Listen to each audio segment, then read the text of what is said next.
If you don't know, don't worry. We're going to do this together. Tonight we're going to do what is called a Thai pork basil. You don't have to use pork. You can use beef if you like, but I'm using pork. Or ground chicken. Or ground beef. But like I said, we're using pork.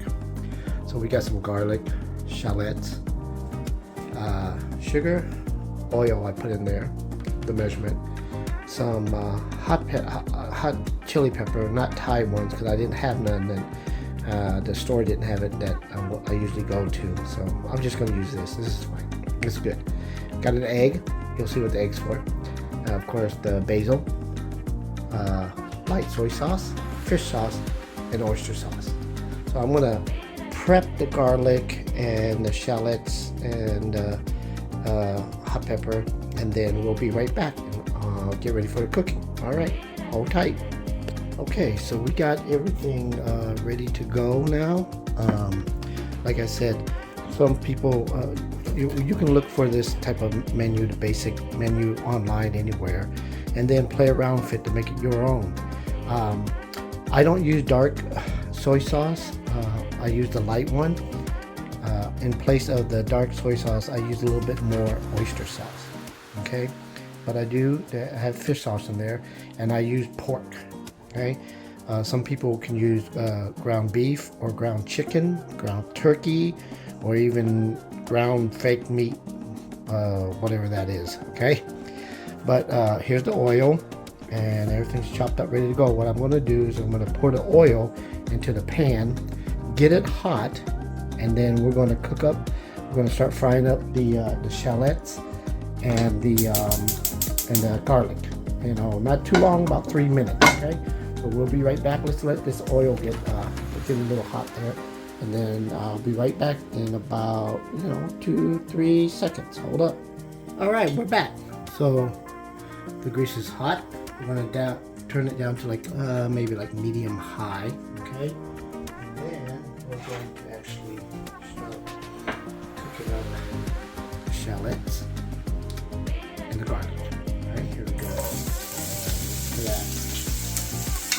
The thing I like about this is the aroma it gives out when it starts, cooking up and all that. It smells so good in the house. But that's just me. I like that. I like the garlic. I like the smell of the fried garlic and fried shallots. Let's do this here. Let that cook for, say, about 3 minutes. Don't want to burn anything there. Have that going. And we'll get the chili peppers next ready. We'll get it ready so we can throw it in there once this gets done frying up a little bit. All right, here we go. Give me a second here to grab the chili, and we'll be ready in about a couple minutes. Okay, so that's been about 3 minutes, give or take a few seconds. Okay, and the shallots and the garlic are cooked to the right, temperature that I like. Next, we're going to put in the chili. That's going to cook for about, let's say, about a minute. Not too long. Just want to get cooked a little bit on there. All right, let's stir it around here. Get it going.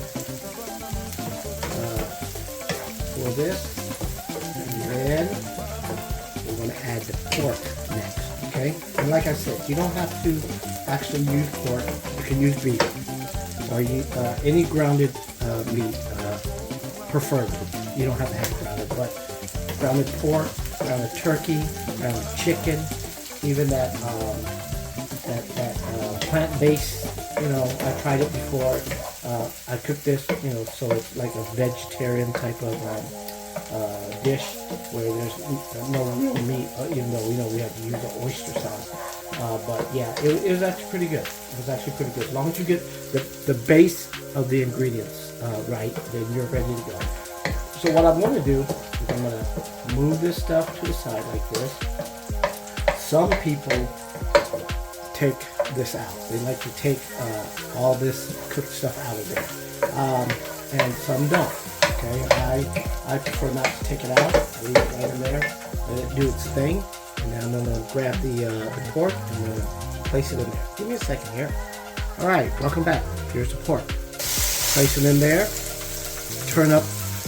We're gonna turn up the heat real high, and what we're gonna do is we're gonna break up the pork in there so it becomes, smaller than what it is. All right, we'll keep doing that. And of course, we can mix all the other, like the shallots and the pepper and the garlic inside there too. So let's get this pork going, broken up and cooked up. Okay, just like that. Let it keep going, and like I said, they want you to turn up the heat really high so it can crisp the pork over. Okay, so give me a few minutes and we'll be right back when the pork is like right at its stage of being done, and then we can add the other ingredients. A few more things to go. All right, hold tight. All right, so now we're going to add the rest of the ingredients in there. I'm going to place them there while still cooking up. The meat is crisping up. The smell of the garlic, the shallots going around in there, sitting in there. Now what we have here is the sugar. So let's put some sugar in there. Okay. Over here. Right. Now, of course, we have inside here, I put it all in there, is the oyster sauce, the light soy sauce, and the fish sauce. And like I said, I usually add a little bit more oyster sauce because I don't use dark soy sauce. Okay? All right, here we go.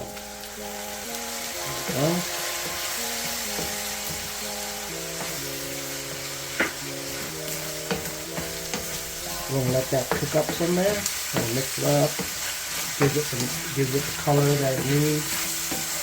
Technically, that's what the dark soy sauce is supposed to do. But like I said, I like the taste of the oyster sauce a lot more than soy sauce. That is, especially dark soy sauce. Light soy sauce I like because it's very light. We use this one right here. It's called Superior Light Soy Sauce. That's one I like. Mix this up a little bit here. Let that cook for about another minute or two.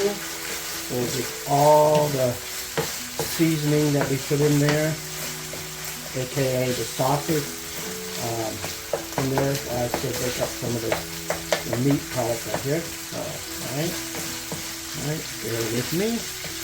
We'll be right back. Okay, we're back. So, it's almost at that point where we're going to what you call deglaze it.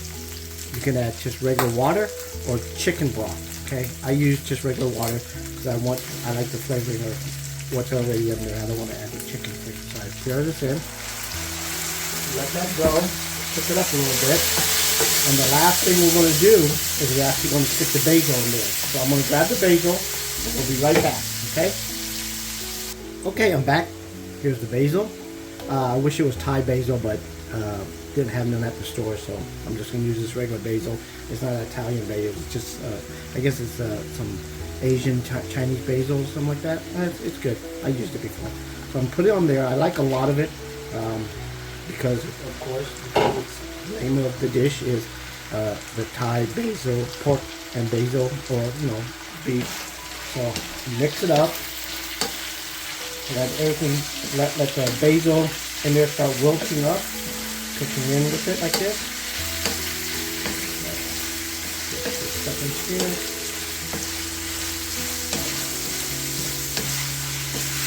See that? Look at that. Wilting up, getting there. And a lot of people don't put this much basil on there. Some people might put more. I like a lot, like I said, because I like basil and I like the taste of it. Especially like it in here. That's why there's a good amount. For me. And like I've always said, make it so it fits your taste. You're going to be the one eating it, right?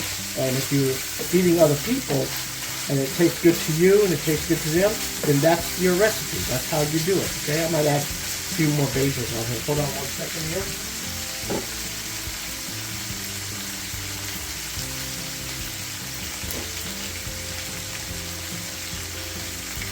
Well, got some more basil.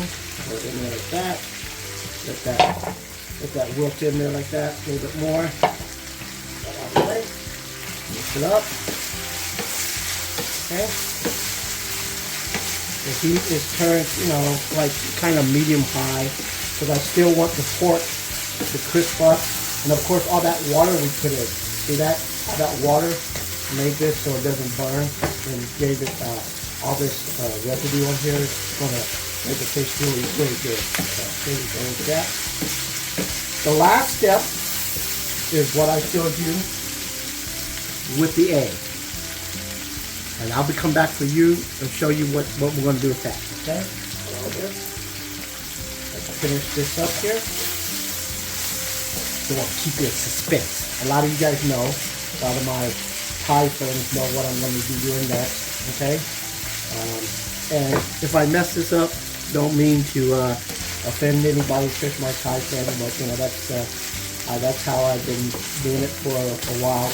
After when I started learning how to cook this dish, I used to go get it all the time, and it cost me a big buck. So I figured, why can't I just cook it at home? All right, give me a second. I'll show you what we're going to do with the egg. All right, I'm back. This is the pan for the egg. What I'm doing is I'm heating it up really high, taking some oil, put a lot, I hate to say this, but a lot of oil for that one egg. Here we go. Let's let that get really hot, and I'll show you what's happening in a second. All right, hold tight. So what I did now is I stuck a little bit of the egg white in there. See how hot it is. Okay. Grab my spatula here. Take this out. Okay, there we go.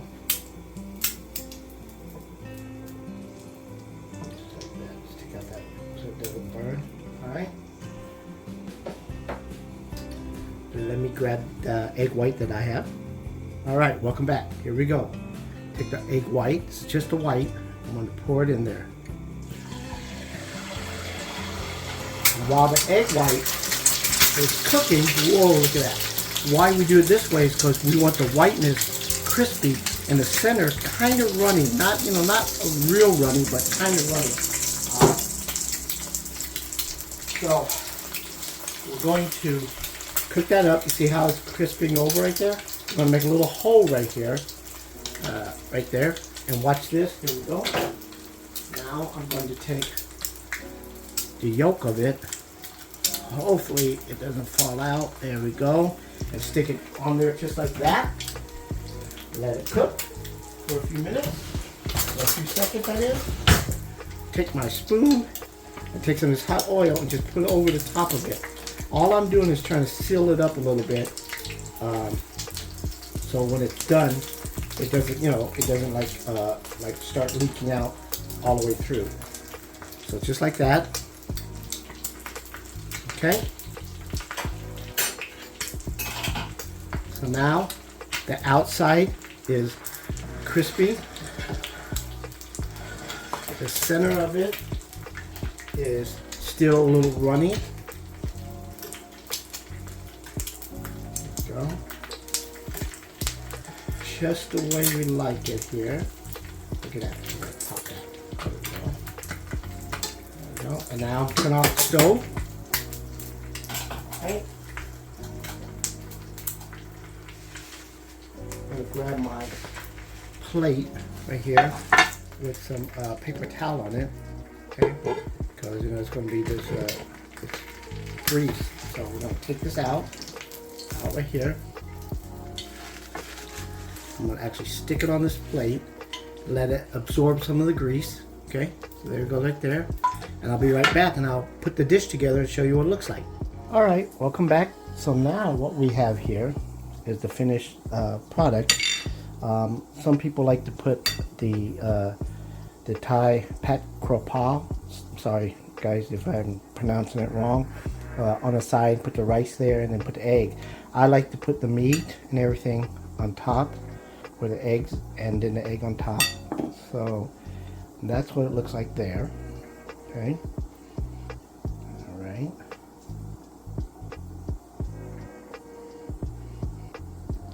And what I'm going to do now is I'm going to take a bite of this. I actually like this little chili also on the side when I eat this dish. Okay. So here's the little chili part of it. Here. So what I normally do is I put on here, put a little bit of taste on there, like that. Get some more rice on there. Yeah, I like the rice. Like that. I'm going to eat it. Excuse the munching. That is good. Now I'm going to get some of this egg up right here. Get the egg up. Well, let me try to take this off since I'm using one hand holding the camera. Yep, that is good. Well, hope you guys enjoyed it. I did. I'm going to enjoy this meal now. All right, have a good one. Thanks, everyone.